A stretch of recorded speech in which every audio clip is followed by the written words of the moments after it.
andaikan Inggris nggak juara, mungkin akan menyenangkan melihat antara Ronaldo dan Messi yang angkat Piala Dunia. Mungkin Argentina ya. Wah, seru terus juga sekarang kan ya itu tadi gue bilang lebih kerasa sedikit. Kalau dulu lebih berasanya pada saat kita di komplek atau mungkin banyak nobar ke mall gitu. Kalau sekarang kerasanya kan di handphone kita kan ramai semua orang ngomongin sepak bola. Ya kita seneng lah. Terutama buat cewek-cewek juga yang mungkin gak terlalu suka sepak bola kan jadi ikut nobar juga, ikut ngerasain juga. Itu dia. Nih Ibnu Jamil kan berangkat nih katanya nih final nih. Lo kejar deh tuh. Gue gak bisa karena kita ada syuting lagi stripping di SCTV juga, jadi kita nggak bisa nonton. Tapi ini kita sempat nggak tayang nih pada 8 hari. Kemarin udah nanya-nanya ada libur nggak? Bangsa 4 hari kan lumayan yang ngerasain ya. Cuman enggak lah. Kayak tahun ini kita jaga kandang aja. Kalau dibilang yang favorit banget, kayaknya ya Messi Ronaldo pastilah ya. Tapi di luar itu ya karena gue fans Inggris, gue pengen lihat Bukayo Saka ya, atau mungkin Harry Kane jadi top skor. Sayang Erling Haaland negaranya Norway nggak masuk gitu. Jadi mungkin Brazil juga ya ada main MU, ada Anthony di situ. Terus habis itu ada Neymar juga. Seneng lah semua tim sekarang merata, nggak ada satu tim yang terlalu mendominasi. Jadi bakalan seru banget. At least lolos dulu, makanya nih penentuannya di pertandingan malam pertama. Kalau turnamen gede kayak gini tuh udah perang mental nih. Lo bisa bagus sepanjang pertandingan uji coba, persiapan. Tapi kalau udah turnamen gede, semua perhatian mata tertuju sama pertandingan itu, mental tuh yang akan berbicara. So ya penting banget nih untuk nginjak bahwa Inggris bisa berbuat dan bisa melangkah jauh di Piala Dunia. Nggak ada bohong tadi gue. Lo kok bela Inggris? Emang lo ada keturunan Inggris? Enggak, gue bilang bokap gue pernah kerja di perusahaan saus Inggris. Nggak lucu sih tapi udahlah. Sebenarnya gini, gue pas nontonnya juga sambil di jalan karena kemarin habis konser kick off kan kita. Terus gue tadinya berekspektasinya kayaknya menyangkanya Qatar bakalan show off abis-abisan tuh yang kayak waktu Olimpiade Beijing. Artinya negara yang mungkin kemungkinan akan ditunjuk 2 kali menjadi tuan rumah, biasanya mereka akan pamer gitu. Tapi Qatar menurut gue jauh lebih lelo tapi lebih heartfelt gitu. Tapi dia beberapa menyuarakan kayak Jungkook yang muncul. Jungkook kan lumayan pro LGBT gitu ya.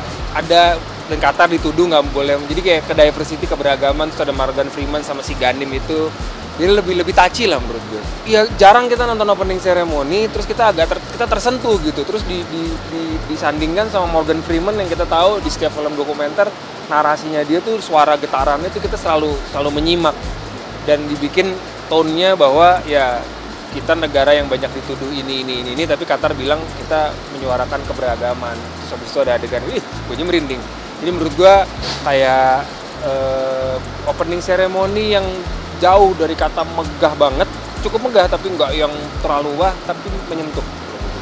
Artinya gue malah belum denger tuh, artinya dibuka dengan hujarat ya, surat al-hujarat. Banyak yang bilang kok terlalu muslim banget gitu, dibilang gitu. Oke. Kalau gue malah melihatnya gini, itu kan Muslim kalau di beberapa negara luar Middle East jadinya sebuah agama. Kalau di negara Middle East sendiri asal mulanya agama Islam itu udah kultur. Jadi mungkin kita nggak bisa menyamakan sama Western juga nggak bisa bilang kita nggak beragam, ya nggak bisa. Yang namanya udah ditentukan jadi tuan rumah ya kita bersikap sebagai ini. Tapi mereka juga membuka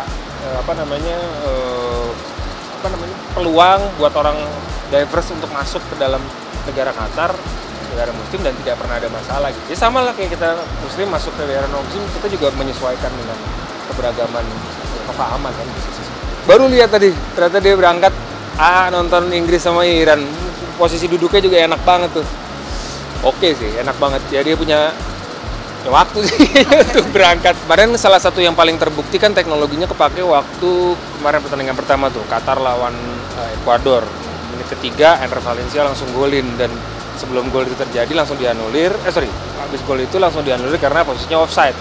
Dan VAR-nya itu udah bukan yang cuma dari atas gitu, bener-bener kelihatan organ tubuh apa yang keluar dan posisi bola di mana.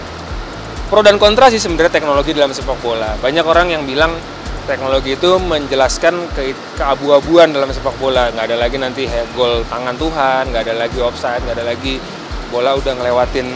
Pasti nggak tahu. Maradona pernah golin pakai tangan dulu dia, dan itu mengalahkan Inggris. Dibilang gol tangan Tuhan.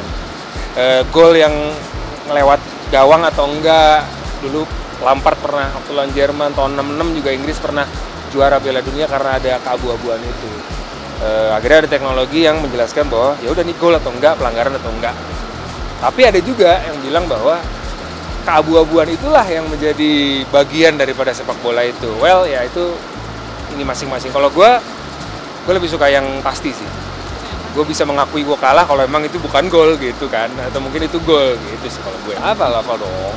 Yang turun malam ini itu kipernya Pickford, kanannya Trent Arnold, Maguire main, habis itu John Stones, kirinya gue lupa. Kirinya Chilwell kalau nggak salah, tengahnya Declan Rice, Jude Bellingham main, Mason Mount, Harry Kane, Sterling, Bukayo Saka.